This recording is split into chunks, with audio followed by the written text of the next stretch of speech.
자, 오늘 본문의 말씀의 제목은 이집트로 간 모세 이렇게 되어 있습니다. 이집트로 간 모세. 어디로 간 모세라고요? 애굽으로 간 모세, 이집트로 간 모세라는 제목으로 오후에 이 시간 은혜를 나누고자 합니다. 공과에 보니까 이 본문의 말씀을 4개로 나눴어요. 많이 나눴었는데 20절까지는 이제 이드로의 허락을 받아서 애굽으로 돌아가는 모세에 대해서 얘기를 하고 있는 거예요. 그래서 그 애굽으로 가는 길에 하나님께서 모세에게 명령하신 내용이 21절에서부터 23절까지. 그런데 그 명령이 있고 난 다음에 참 어렵게 해석하기가 어려운 말씀이 24절에서부터 26절에 있는 말씀인데, 하나님께서 모세를 징계하시는 대목이에요. 죽이려고 하십니다. 왜 죽이려고 했을까? 그것에 대해서 말씀하는 내용이 24절에서부터 26절의 말씀이고, 그리고 이제 마지막 대지로 백성들이 모세와 아론을 이제 이적을 보고서 신임하는 그런 말씀이 27절에서부터 31절에 있는 말씀이에요. 하나님의 부르심을 받고 모세가 이제 순종해서 이드로의 허락을 받고 애굽으로 돌아가고자 합니다. 그 말씀이 18절에 있는 말씀이네요. 18절 한번 읽어보시겠어요? 그가 너를 대신하여 백성에게 말할 것이니 그는 내 입을 대신할 것이요 너는 그에게 하나님같이 되리라. 18절에 18절. 모세가 장이 이드로에게로 돌아가서 그에게 이르되 내가 애굽에 있는 내 형제들에게로 돌아가서 그들이 생존하는지 보려 하오니 나로 가게 하소서. 이드로가 그에게 평안히 가라 하니라. 예, 하나님의 그 소명, 하나님의 부르심을 받고 모세가 이제 애굽으로 가게 되는 거예요. 그래서 이제 애굽으로 갈 때에 먼저 인사해야 될 사람이 있죠. 그 사람이 누구일까요? 자기를 거둬준 장인 이드로입니다. 이드로. 그래서 그 하반절쯤에 보게 되면 나로 가게 하소서라고 이렇게 얘기하고 있지요. 나로 가게 하소서. 장인인 그 이드로에게 허락을 해달라라고 이렇게 간청하는 거예요. 이렇게 얘기를 하는 겁니다. 가겠습니다. 갈 겁니다. 이렇게 통보하는 것이 아니고 뭐라고 얘기하고 있다고요? 나로 가게 하소서라고 얘기하고 있는 것. 이것이 윗사람에 대한 도리입니다. 윗사람에 대한 도리. 예. 모세를 거둬준 사람이 그 누구라고요? 거듭 얘기하지만 장인이었어요. 장인. 살인자였잖아요. 어떤 식으로 됐든지 간에 모세가 물론 얘기를 안 했을 수도 있어요. 성경에는 그런 앞뒤 문맥상으로는 알 수가 없으니까 얘기를 안 했다 할지라도 이 장인된 이드로가 그걸 계속해서 40년 동안 몰랐을까요? 아니면 어떤 경로를 통해서도 알게 됐을까요? 알았겠죠. 그래도 그 모세를 거두어줬어요. 그 직감적으로라도 저도 알 것 같아요. 이 정도 나이가 되면 애굽의 그 왕자의 신분이잖아요. 귀족이신 왕족의 신분은 애굽 독특한 복장을 입고 왔어요. 왕세자 복장을 입고 왔으니까 이게 딱 봐도 뭐 한다는 거 알죠? 고귀한 신분의 사람이 그 멀고 먼 어디까지? 미디안 땅까지 왔다라고 하게 되면 둘 중에 하나예요. 반역죄를 줬든지 아니면 쫓기든지 둘 중에 하나겠지요.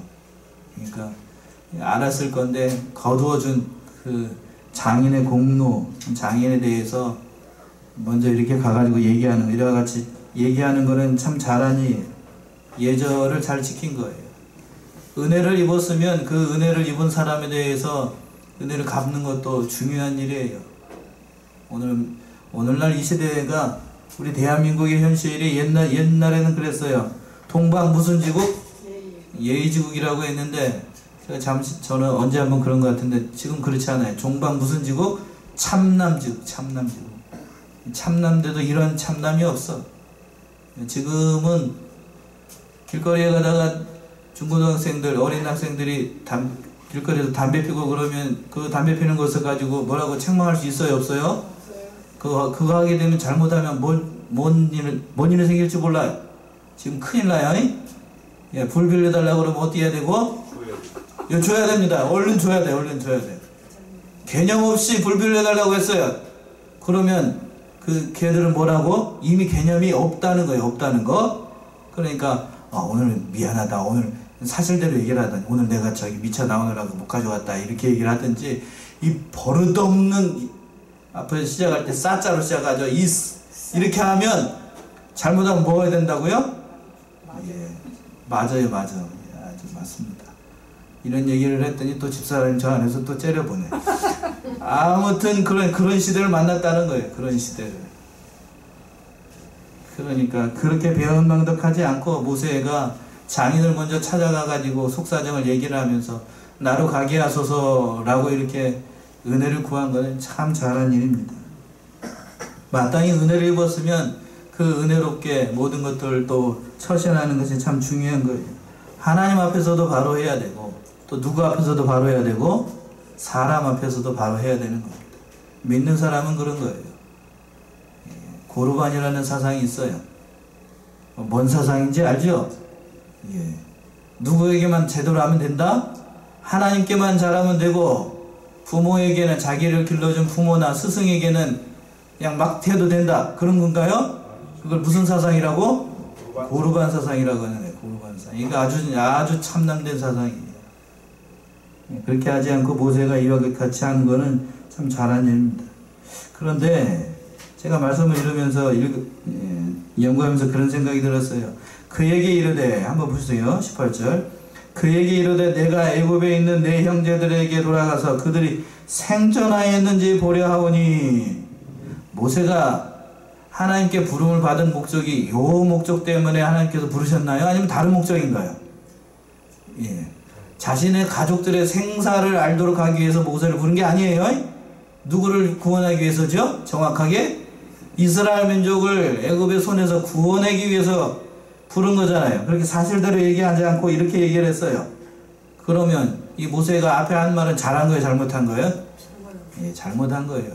이것을 가지고 이도로가 허락하지 않았기 때문에, 안 할 걸 알고 있었기 때문에 모세가 이렇게 얘기한 것이다 라고 하는 사람들도 있어요. 성경학자들 가운데. 제가 봤을 땐 그렇지 않은 것 같아요. 모세가 아직 여기서 보게 되면 자신이 하나님으로부터 부름받았다는 그 소명의식이 아직도 뭐했다? 네, 부족했다 하는 것을 알 수 있어요. 처음부터 모세가 우리가 바라는 것처럼, 오늘 오전에 봤던 말씀처럼 대단한 믿음을 가졌던 그런 사람이 아니었다라고 하는 거예요. 우리와 같은 뭐였다? 평범한 사람이었다라고 하는 거예요. 평범한 사람이, 모세가 이제 소천할 날이 얼마 남지 않아 놓고 120살이 되었을 때는 어떤 사람으로? 그런 신앙의 사람으로, 놀라운 신앙의 사람으로 된 거예요. 우리가 모세를 존경할 것이 아니라 모세의 신앙을 물론 존경해야 되겠지만, 그 모세의 신앙을 일구어 주신 누구를 더? 여기서 하자로 시작해요. 누구를 더? 하나님을 더 바라봐야 되는 거예요. 하나님이 모세에게 얼마나 많은 은혜를 베풀어 주시고, 부족해도 하나님께서 도우셔가지고 이스라엘의 지도자로 세워요. 뒤에 가서 오늘 본문의 말씀에서도 보게 되면 모세의 부족한 면들이 많이 발견돼요. 계속해서 발견됩니다. 그래서 이제 모세가 이제 못 믿어오니까 하나님께서 다시 나타나셔가지고 19절처럼 얘기해요. 19절 한번 읽어보셔요. 여호와께서 미디안에서 모세에게 이르시되 애굽으로 돌아가라. 내 생명을 찾던 자가 다 죽었느니라. 예, 모세에게 큰 근심이 있었어요. 모세는 그 살인자였잖아요. 그러니까 자기를 죽이려고 했던 그 바로왕이 살아있으면 애굽으로 가는 게 쉬워요, 어려워요? 발길이 떨어질까요, 안 떨어질까요? 안 떨어지죠. 그걸 알고 계신 하나님께서 이렇게 얘기를 하는 거예요. 여호와께서 미디안에서 모세에게 이르시되 애굽으로 돌아가라. 내 생명을 찾던 자가 다 어떻게 됐다고요? 죽었다라고 알려주시는 거예요.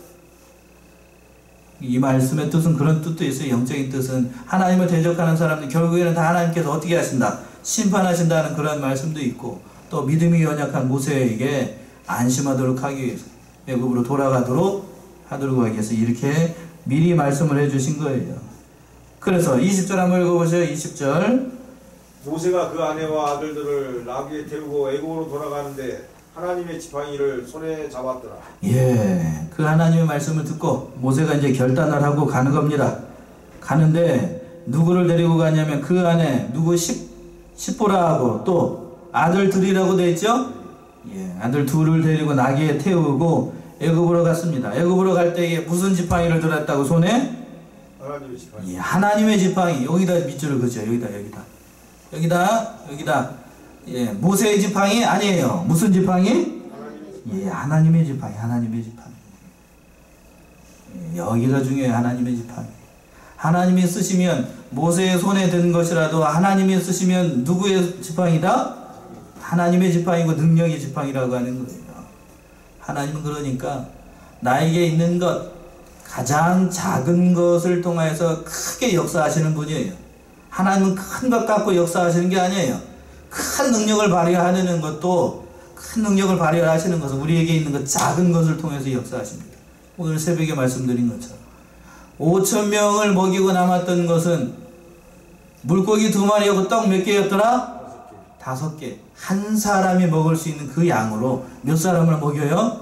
5,000명을 먹였던 것처럼 이거 마찬가지예요. 모세가 양치면서 썼던 그 양치던 지팡이를 가지고 누구의 지팡이가 되게 하셔요? 하나님의 지팡이가 되게 해서 그 지팡이를 통해서 능력을 만들어 나가신 분인 거예요. 그러니까 하나님의 손에 붙들리면 지팡이도 하나님의 지팡이가 되고, 온전하지 못한 모세라 할지라도 누구에게 붙들리면, 하나님께 붙들리면 누구의 어떤 사람이 된다? 한자로 시작해요. 누구의 사람? 하나님의 사람이 되는 거야. 하나님의 사람. 부족한 거 하나님께 채워주셔서 하나님의 사람으로 모세를 만들어 나가시는 거예요. 처음부터 모세가 대단한 믿음을 가졌던 그런 사람 아니에요. 그런 사람 아니에요. 그런 사람 한 사람도 없어요. 점점 알아가는 거예요. 하나님에 대해서. 그래서 이제 하나님께서 더 얘기를 하셔요. 21절 한번 읽어보셔요. 여호와께서 모세에게 이르시되 내가 애굽으로 돌아가거든 내가 내 손에 준 이적을 바로 앞에서 행하라. 그러나 내가 그의 마음을 강팍하게 한즉 그가 백성을 놓지 아니하리. 예. 하나님께서 모세에게 이제 가는 길에 계속 얘기를 하시는 거예요. 말씀을 하시는데, 내가 애굽으로 돌아가거든 내가 내 손에 준 그 이적을 바로 앞에서 행하라 라고 했어요. 여기까지는 좋죠. 그 이적을 원래 행하라고 했으니까. 그런데 그 뒤에 단서가 있어요. 그러나 내가 그의 마음을 강팍케 한즉 그가 백성을 놓을 것이다, 놓지 않을 것이다? 놓지 않을 것이다. 왜 이 말씀을 할까요? 하나님께서 왜 이 말씀을 할까요? 모든 것을 주장하시는 분이 하나님이라는 사실을 보여주는 말씀이기도 하고, 만약에 모세를 처음에 소명해서 부를 때에 내가 이런 이적을 해도, 아까서 3가지 이적을 보여줬잖아요. 지팡이를 던졌더니 뭐가 됐어요? 뱀이 되고, 또 손에다가 넣었더니 뭐가 되고, 문두병이 발하고, 또 물을 취해서 놓으면 뭐가 되고 피가 되는 이런 이적을 했다 할지라도 그들이 안 놓아줄 거야 라고 그때 하나님께서 얘기하셨으면 모세가 애굽으로 가려고 했겠시요? 안 했겠시요? 안죠. 그때 얘기하면 안 돼요. 하나님도 모세에게 뭐를 알아? 실력을 알아요. 믿음의 실력을. 그때 이렇게 기적을 해도 안 보낼 거야 모세야. 그래도 가. 그러면 갈까요? 가뜩이나 믿음도 없는데 안 갑니다. 안 가. 이제 가는 길에 가는 거예요. 오늘 그랬죠? 20절에서 보세요. 빼도 박도 못할 때 하나님께서 얘기를 하신 20절 보시래요. 모세가 그 아내와 아들들을 어디에다 태우고? 나귀에 태우고 어디로 갈 때에? 애굽으로 돌아가는데 하나님 지팡이를 잡고 가고 있어요. 가고 있는데 하나님이 가가지고 이런 이적을 해도 안 보낼 거야. 그래도 가. 이렇게 얘기를 하는 거예요. 무슨 말씀인지 아시겠지요? 그러니까 뒤로 갈 수도 없고, 그래서 앞으로 가자니 영 찜찜한 거예요. 영 찜찜해. 아이씨, 그런데 왜 나를 왜 보내는 거예요? 그런 생각이 들었겠죠? 인간적인 생각이 들었을 거예요. 저 같아도 그랬겠네. 그러면서 왜 이 기적은 왜 하라는 것이고, 물음표가 막 생겼을 거예요. 머리에 막 물음표가 생깁니다. 그런데 하나님께서 계속해서 얘기를 하시는 거예요.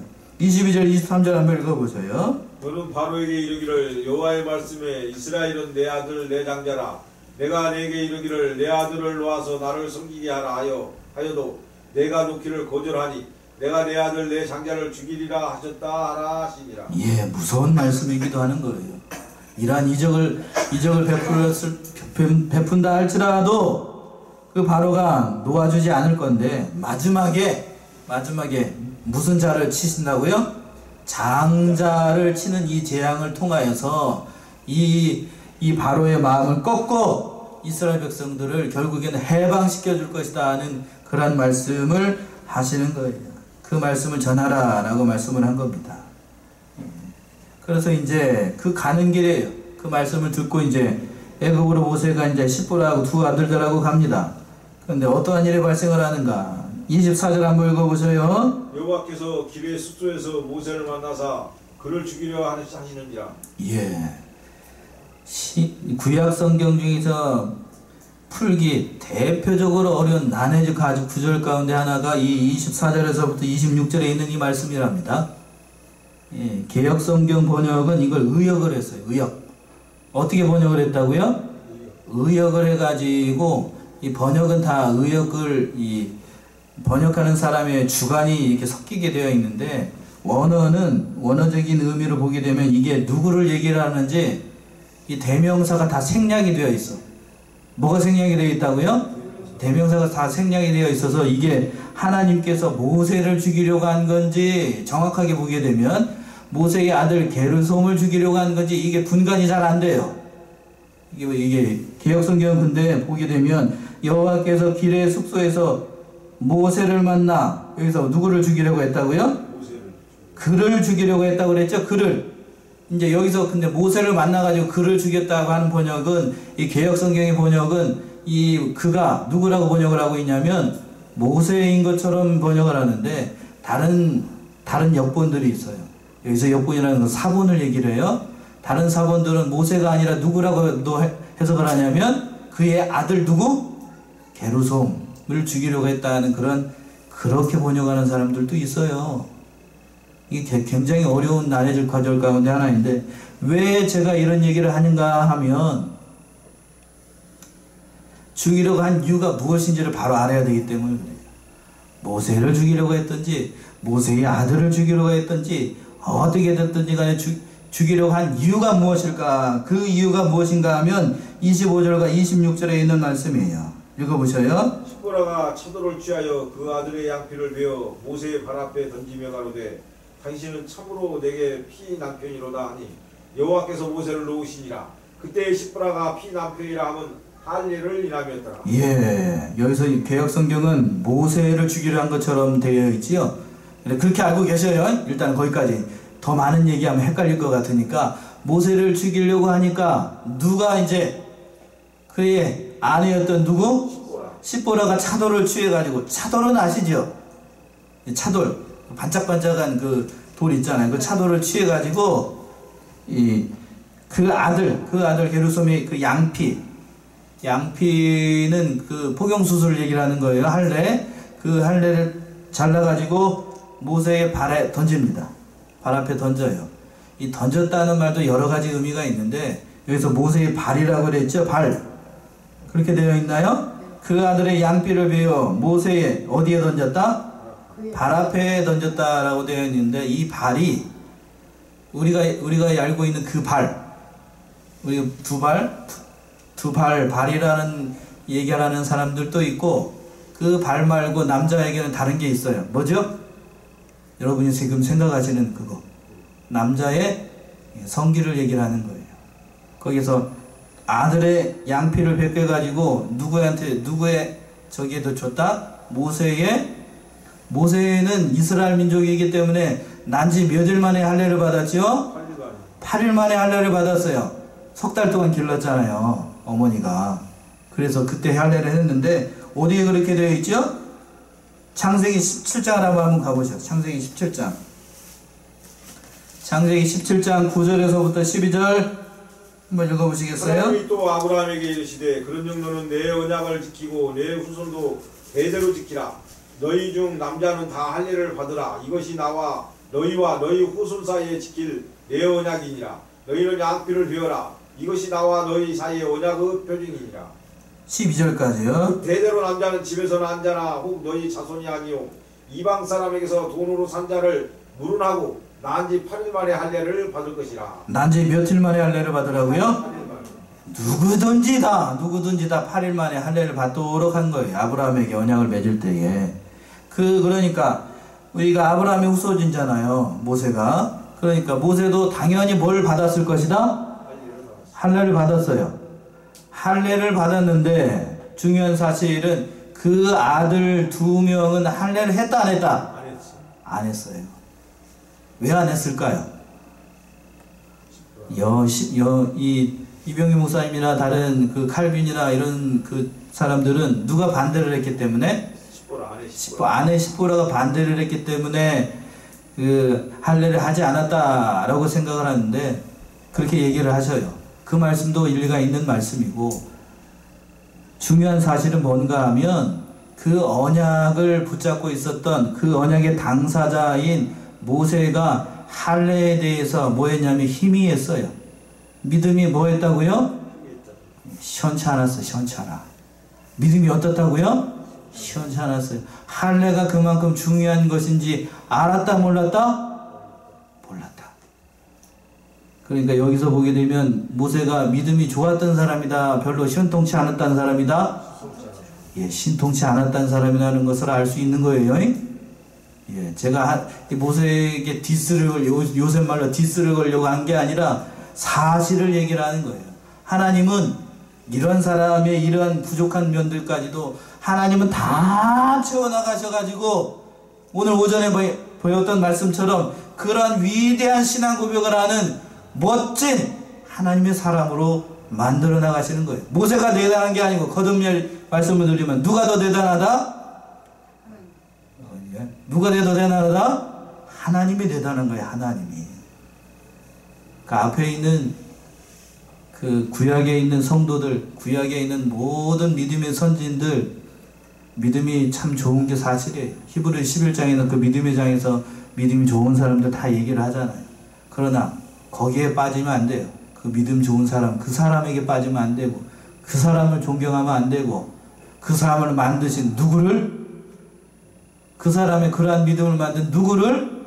하나님을 알아야 되는 거야. 하나님. 저를 보지 마시고 제 뒤에 있는 누구를 봐야 된다? 하나님을 봐야 되는 거예요. 모세는 지팡이에 지팡이. 저도 감히 말씀을 드리면 뭐다고요? 지팡이일 뿐이에요. 지팡이. 그러나 현대를 살아가고 있는 이 하나님의 종들이라고 얘기하는 사람들이 하나님의 영광을 도둑질해요. 자기가 뭐처럼 얘기를 해요? 하나님처럼 얘기를 합니다. 그렇게 얘기하면 안 돼요. 그렇게 얘기하면 벌받을 일이에요. 벌받을 일.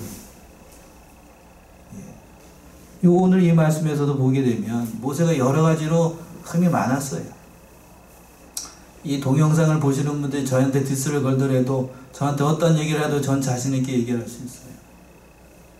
오늘날 많은 성경학자들이 이걸 연구를 하면서 그렇게 얘기를 합니다. 모세가 여러 가지로 부족한 점이 있다 할지라도 하나님은 그를 도우셨다는 사실이 중요해요. 도우셨다.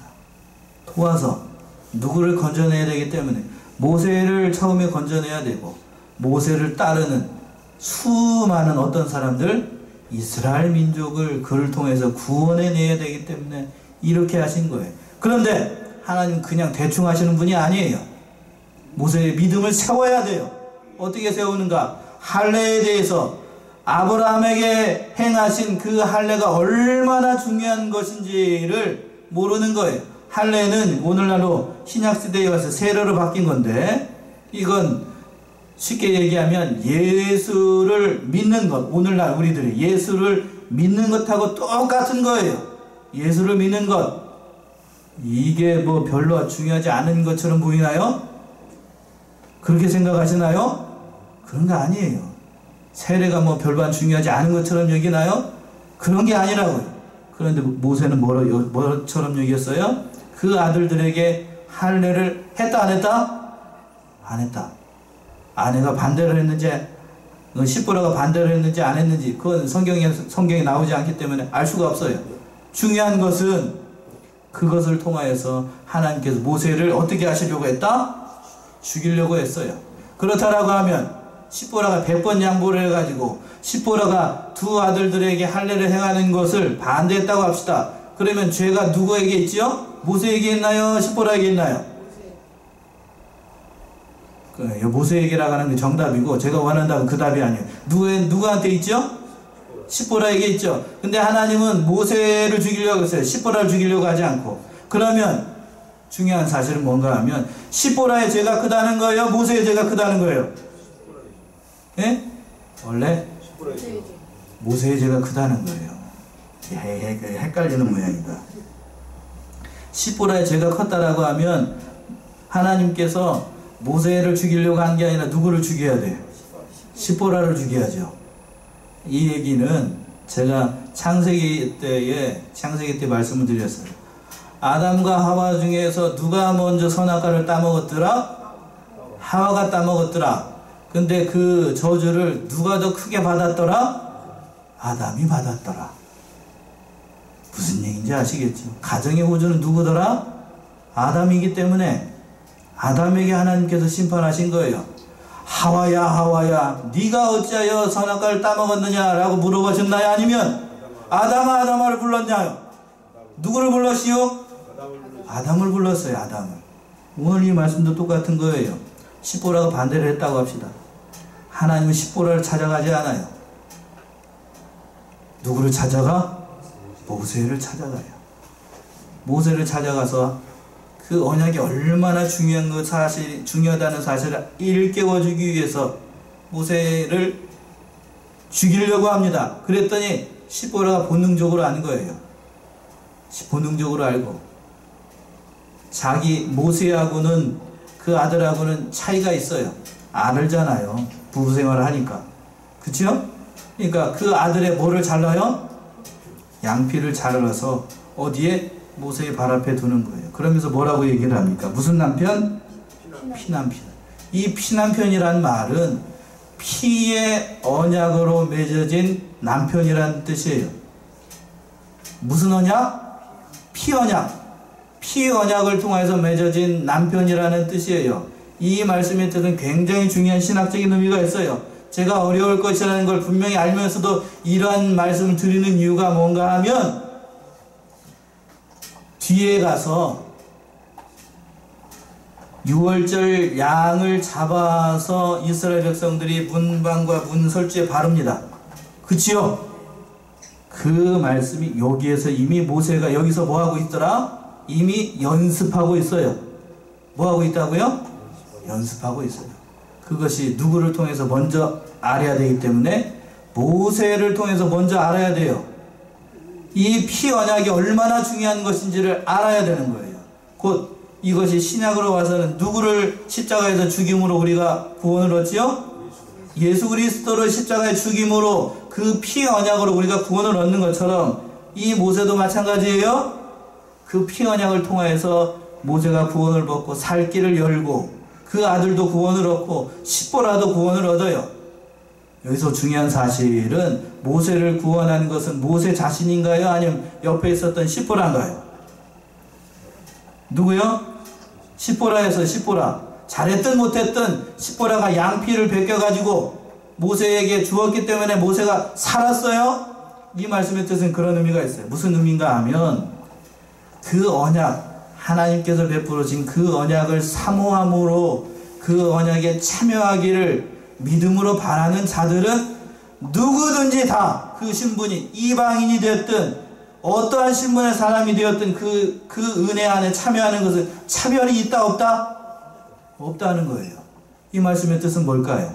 신약시대에 예수 그리스도를 믿음에 있어서 남녀노소 인종의 차별이 있다 없다? 없다는 거예요. 그걸 보여주는 거예요. 십보라 때문에 모세가 살 수 있었던 것은 십보라의 뭐 때문이다? 믿음 때문이었어요. 믿음. 십보라가 믿음이 없는 행동이었다. 그렇게 보게 되면 이걸 설명하기가 굉장히 어려워집니다.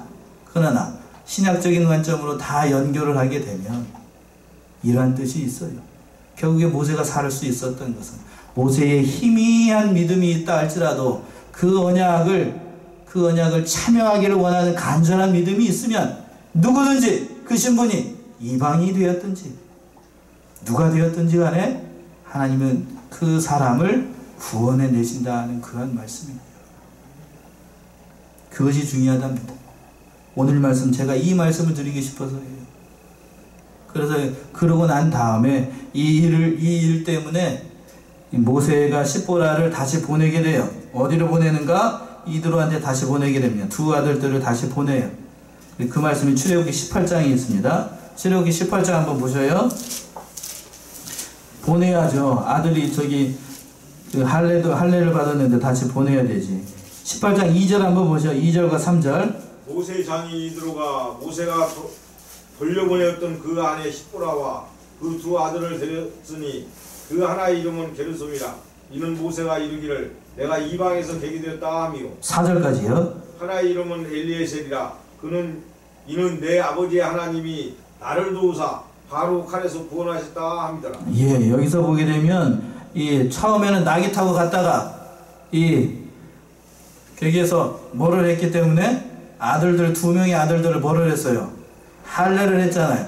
할례를 했으니까 남자가 할례하고 나면 굉장히 아파요. 그때는 뭐 마취하고 했을 법도 아니고 그렇잖아요.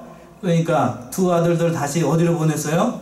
이드로한테 보내가지고 치료를 받게 한 겁니다. 그리고 난 다음에 한참 뒤에 있고 난 다음에 모세의 장인 이드로가 그 십보라와 두 아들들과 함께 모세의 행렬에 같이 참여하게 됩니다. 그러니까 이 말씀의 뜻은 그런 뜻이 있어요. 누구든지 사모함으로 그 언약에 사모함으로 참여하기를 원하면 하나님은 차별이 있다 없다? 없다는 것을 가리키는 거예요. 이 사실이 중요하답니다. 이 사실이. 그래서 그 일이 있고 난 다음에 모세가 다시 이제 그 아론이 있는 그 애굽으로 가게 됩니다. 그 말씀이 27절, 28절의 말씀이네요. 읽어보세요. 그래서 아론에게 이르시되 광야에 가서 모세를 맞으라 하시매 그가 가서 하나님의 산에서 모세를 만나 그에게 입맞추니 모세가 여호와께서 자기에게 부탁하여 보내신 모든 말씀과 여호와께서 자기에게 명하신 모든 이적을 아론에게 고하니라. 예, 그 일이 있고 난 다음에 모세가 이제 다시 애굽으로 가서 아론을 만나게 됩니다. 광야에서 만나요. 그래서 모세를 맞이하게 되고 어떻게 여기까지 오게 되었는지 자초지정을 설명을 하게 되고 모세를 만나서 서로 입맞춥니다. 몇 년 만에 만나는 거지요? 몇 년 만에? 모세가 도망친 지 몇 년 만에? 아이고, 미디안 광에서 모세가 몇 년 있었슈? 40년 있었죠? 40년. 모세가 그때 나이가 40살에 나가가지고 저만한 나이, 저보다 조금 어렸을 때 저만한 나이 때 가가지고 80이 된 뭘로 만나게 해주죠? 노인으로 서로를 만나는 거예요. 서로가 얼마나 보고 싶었겠어요? 40년 만에 만나. 40년. 몇 년 만에? 40년 만에. 청년의 시절에 나가가지고 백발 노인이 돼가지고 서로를 만나는 거예요.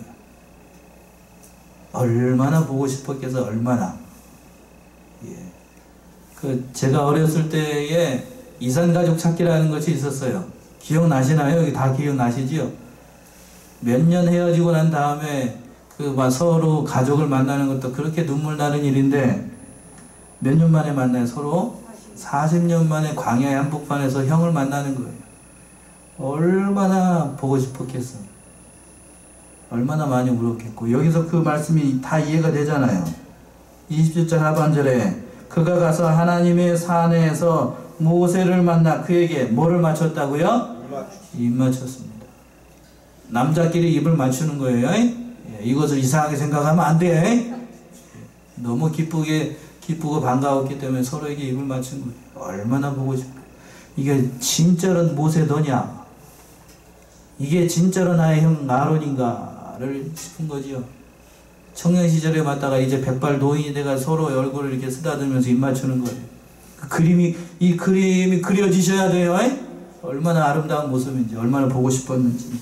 그리고 난 다음에 29절 이제 29절에 읽어보세요. 29절. 모세와 아론이 가서 이스라엘 자손의 모든 장로를 모으고 30절이요. 아론이 여호와께서 모세에게 명하신 모든 말씀을 전하고 백성 앞에서 이적을 행하니. 예, 이제 모세와 아론이 이렇게 하고 난 다음에 모든 장로들을 모으고 하나님께서 이적을 베풀라고 하는 그런 모든 이적을 다 베풀고 났습니다. 그랬더니 어떠한 일이 있었는가? 31절이요. 백성이 믿으며 여호와께서 이스라엘 자손을 돌아보시고 그 고난을 감찰하셨다 함을 듣고 머리 숙여 경배하였더라. 예. 그 이적을 행하자 백성들이 다 믿고 이스라엘 백성들이 그 고난을 감찰하셨다는 것을 듣고 하나님 앞에 머리 숙여 경배하고 하나님을 찬송하는 믿음의 역사가 일어나게 됐습니다. 이 말씀을 통해서, 오늘 말씀을 통해서 우리가 살펴볼 것은 에집트로 간 모세의 신앙이 좋은 믿음이었다, 우리랑 비슷한 믿음이었다? 우리랑 비슷한 믿음을 가졌던 사람이에요. 일반 시원찮은 믿음을 가졌던 사람이라도 하나님이 사용하시면 누구의 사람이 되더라? 하나님의 사람이 된다. 하나님의 사람이 돼요. 그리고 그렇게 만들어 나가시는 거예요. 그런 하나님의 사람을 만들어 나가는 일에는 저와 그리고 여러분도 포함되어 있습니다. 온전한 믿음으로 하나님을 만들어 나가실 거예요. 여기에 소망을 둬야 됩니다. 여기에 소망을 둡니다. 모세가 했던 고백처럼 여수로나 하나님 같은 자 없도다 라는 고백이 우리의 입술로도 고백하게끔 만드시는 분이 하나님이에요. 그런 하나님을 잘 섬겨 나가시고 복을 받아 누려 나가시는 저와 여러분들이 다 되시기 바랍니다. 기도하겠습니다.